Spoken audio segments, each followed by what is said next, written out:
This is your average Battlefield player. You may say, no Gravity, you're wrong. That's the Rock from The Mummy Returns. And I will say, oh how very wrong you are. You see, this is a Battlefield player who has been playing Sundan. You can just see the pain and exhaustion in his face. Here he is shaking his fist at DICE and cursing them out for providing such a garbage waste of a map. And here is DICE providing that Battlefield player with a total rework of that map after fan complaints. I'm just kidding, that part never happened.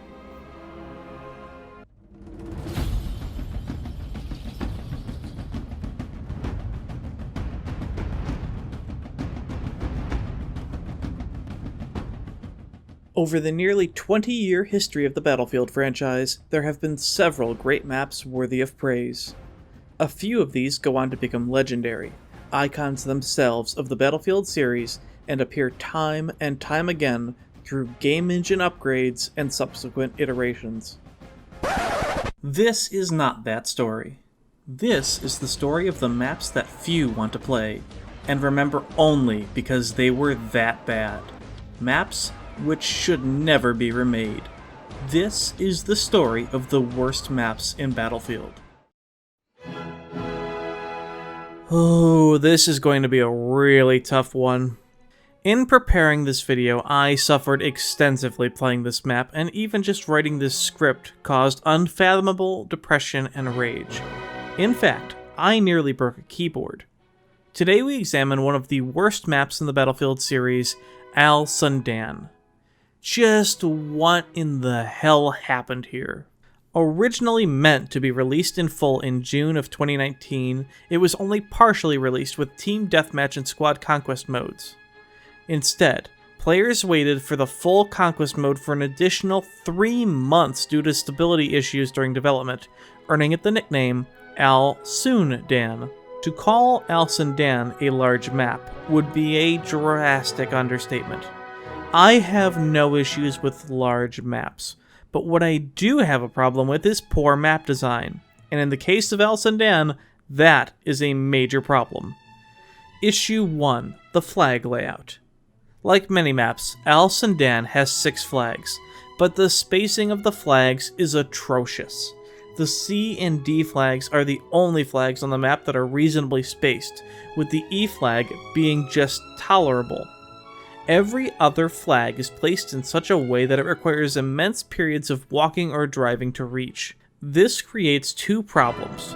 First, that the period of walking and driving becomes boring, and 2, that once you reach another flag, it might be completely devoid of enemies, because who in their right mind would even bother going after these flags? The A, B, and F flags are the big offenders of this trend. The fighting of Conquest Sundan revolves around the C, D, and E flags, and occasionally the B flag.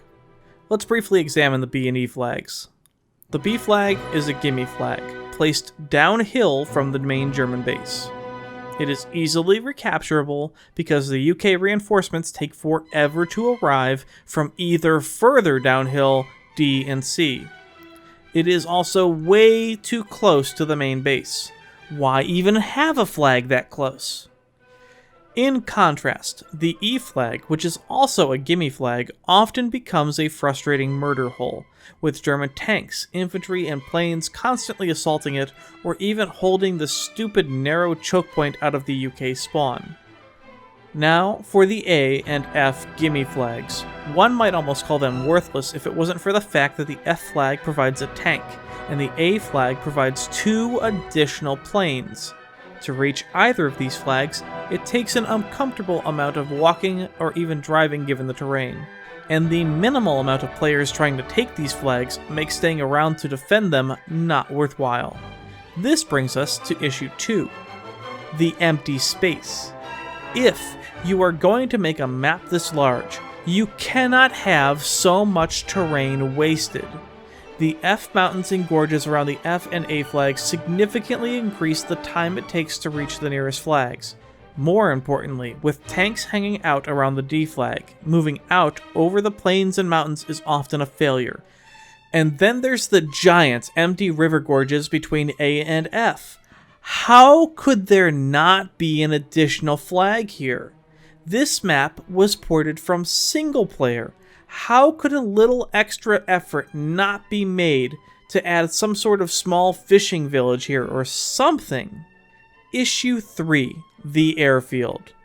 When you make a game that features incredibly strong aircraft, particularly the bombers, why, in your right mind, would you think that adding an airfield flag as a gimme flag would be a good idea?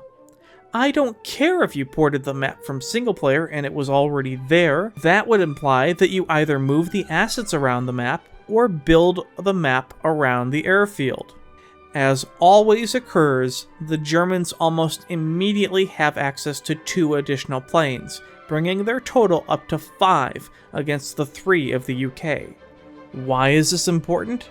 Because in Battlefield 5, the bombers are tremendously overpowered, and have the most success on this map bombing the 3 flags which cluster infantry.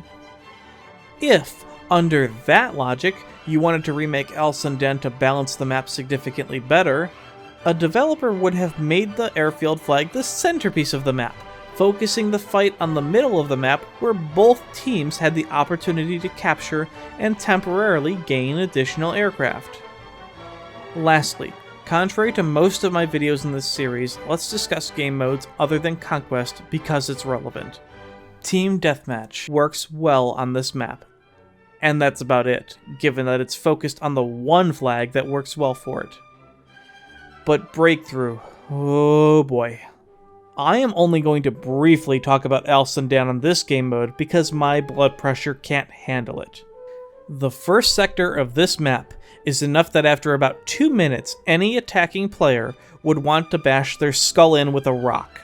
This game mode seems like it was clearly tagged on as an afterthought, which is astonishing because after an additional 3 months of development time, you would think that somebody would have said that this was the dumbest fracking map design ever. The UK attackers need to take just one objective, but first they have to rush down a massive hill with no cover, make it past all of the German defenders who can waltz up practically to the UK deployment, somehow make it to the bridge where there are always players with MMGs and shotguns lying in wait, and oh, did I mention that the defenders have a tank and a Pak-40 artillery gun? The UK team does get 2 tanks, which seems okay until you realize most of the time players who don't know how to tank get the vehicles, and even when they do, must fight past all of the infantry right in their face near the spawn with mines, TNT, and anti-tank rockets. All this with the German tank and Pak-40 firing on them. I can't imagine any less than 70% of all breakthrough rounds on this map ending here on this flag, with the attacking players raging in the chat or half the team leaving in disgust. But then, even if the attackers capture the flag, they must then proceed to the next few sectors, which follow the flag layout from Conquest. Then, Issue 1 comes back again to bother players having to walk significant distances to the next objective. The second sector grants each team a plane, allowing bombers to pummel enemy infantry players assaulting the most urban flags. To be fair, despite the walking distances of later sectors, they are not that difficult to take. It is that first sector that makes players want to set their PC on fire though, and is among the reasons why this map earns its terrible reputation. Al Sundan is very beautiful, but that's about it. Running on the Frostbite engine, that means very little, as every map in the damn game is beautiful. But maybe that's why a handful of players like it. Who knows? What is known, however, is that it is stunning to imagine how a map whose terrain was largely ported from single player took extra months to work out bugs, with a little apparent effort to fill empty space, often provides such a slow, tedious experience of just hoping that the ticket count gets to 0 faster, and is so unimaginably horribly balanced, somehow actually made its way into the game. Its flag layout, which shows complete ignorance of its own game mechanics and balance, arguably should earn Al Sundan a place among the worst maps ever made in the Battlefield series. Oh, and this is live footage of cheaters overrunning a Battlefield 5 server.